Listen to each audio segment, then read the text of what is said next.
Alrighty, it's back to going. I think just from what we didn't see, he was a great villain. Though that subtlety really helps you, lets you fill in the blanks and just imagine, your worst fears. I honestly think he mind raped everyone. Seems that way. I mean, hatred and fear take hold of the Crystal Empire. It was strong enough to have to require Luna and Celestia to jump in on it. Yeah. I think that what he would show me is me covered in beads with my eyes stung out. You think he'd act... Nah, because note how they were seeing it from their own perspective. True. Yeah, it was less like physical fears and more like spiritual fears. It was emotional. Yeah, the way he attacked like what's her name? Twilight with that was horrible.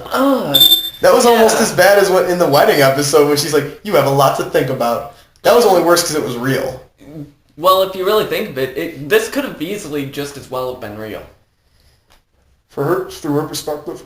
Through her perspective. Well, think of it. It's not like we haven't seen Celestia act like that towards her before. Mm-hmm. There was the wedding.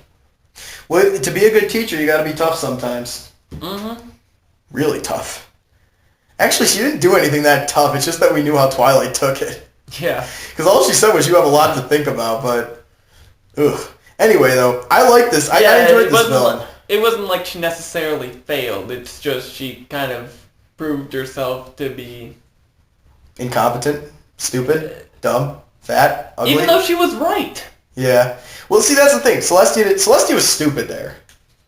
That was stupid. She should have been listening to her because she knows that she has some degree of ability when it comes to intuition. Or the fact that, she would know cadence. That's true. Did they not notice the green aura? Come on. They should know how auras work. It's their magic. But back to this episode. Yes. I enjoyed it. It's probably in the bottom of my top tier. I didn't enjoy it as much as Discord or nearly as much as I enjoyed the last villain, Chrysalis. She was scary. Yeah, I can actually... Yeah, Chrysalis was very creepy. Do you think it was just because of, her insectoid... That, and just how crazy... She was nuts. Oh, just the forward planning of everything as well. Anyway. I mean, if you really think of it, would anyone else really have thought Cadence was not herself? I would think so, but they didn't. Well, gee, there was obviously no previous mention of her until now. Yeah. Even though she's supposed to be like her old full sitter, which that's understandable if she doesn't bring up her old full sitter that much. Yeah, well, they were really close too, though. Yeah, they still have a secret handshake they share today. Oh! Come on, you gotta love it. I do not, sunshine, and I will not. Sunshine, ladybugs awake. Clap your hooves and do a little shake. Ugh. Come on. Ugh. I can't. Just say the whole thing No. once. Come on. Say it once. I'm dead inside. Say it once and I will leave it be. Okay, but I have to do this right. Sunshine, sunshine, ladybug awake. Ravioli, ravioli, great barrier reef. That happened completely on reflex. Wow. That's deeply ingrained. Meatball, meatball, spaghetti underneath. Ravioli, ravioli, great barrier reef.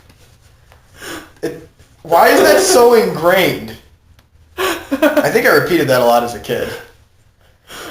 SpongeBob thinking much? I was as a kid. The new episodes are stupid. The old ones were actually really well done. I still like some of the old ones. But overall, this would be in the bottom of my top tier. It wasn't amazing, but I liked it. And what I'd say about Shining Armor, I like the character, but his name is utterly stupid. I don't mind it that much. I mean, come on. His sister is Twilight Sparkle. That's not as stupid. Miyamori Cadenza? Oh, that's a stupid name too, but Cadence isn't a bad name. The Princess of the Moon being named Luna. That makes sense. Plus, Luna's a cool name. Don't diss Luna Luna around. is a great name. Yes, Luna is best princess. Yes. So anyway, this is the bottom of my top tier. It was a good episode. The villain, I feel like I really wish I had seen more of what they did in the past, but I understand it's why. Well, I know I'm just going to bring this up now. I'm going to let you talk. I'm going to go get a soda, if you don't mind. Well, I kind of need you to... Yeah, you're right. Let's finish first. Rocky wants a soda. Yeah. But, as I was saying, I've shown you this before, the Fall of the Crystal Empire. Mm-hmm. That video? Yes, by, Silly Philly Studios. And we saw Luna fight, which is something I want to see in the actual show. Because I feel like she has, like, some crazy amount of power she just doesn't use. Mm-hmm. Well, think of it. I just realized that Luna is much shorter than Celestia. Yeah. I thought they were about the same height. Nah, remember during season 1 she was shorter? She was way shorter then. Uh-huh. What, you thought when she came back in Luna Eclipse she was... I thought she was like Twilight Sparkle, a little bit taller. But now she's like a small horse versus a pony. Somewhere between a pony and a horse. Wait, did the moon freeze her aging? I have no idea, honestly. Because if she's over 1,000 years old and they do grow... Well, Celestia hasn't... That's true. And don't Who was forget, Celestia before she was the princess? Has she just always been? No one knows. Maybe they'll explain in season 5. If she's over 1,000 years old, how can you really... It's kind of like just forgotten in history then. Yeah, it's forgotten in history. But anyway... It's forgotten in history to the point where the Mare and the Moon was an old mare's tale. There was really thought that there was only one princess in Equestria for a while. Yeah. And then there's more. And now there is 3. I'm surrounded by princesses. There is 3. Oh, yeah. The Princess of the Sun, the Princess of the Moon, and now the Crystal Princess. Queen. Mm-hmm. I wouldn't mind getting between all those princesses.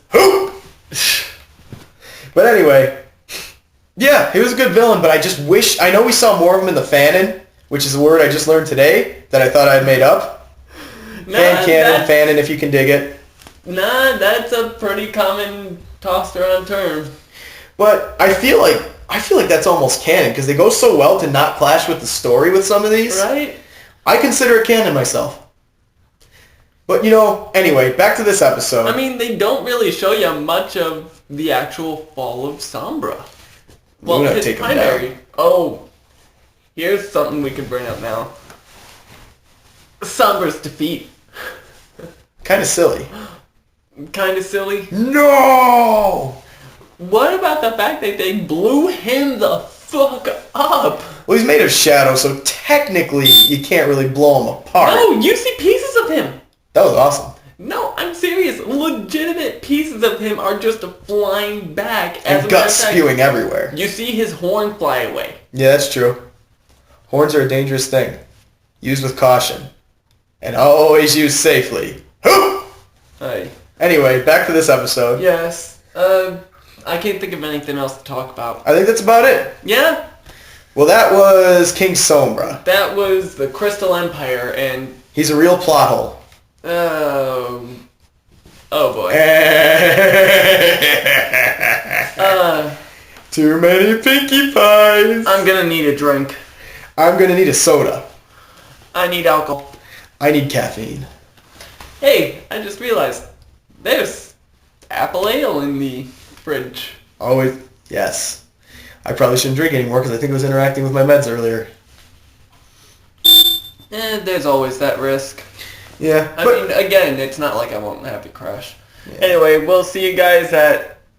Too many Pinkie Pies. Too many Pinkie Pies. This is going to be one of my favorites. I already know it. Oh, God. Don't worry, I shaved my feet. We're going to have to script this one. We need an actual review.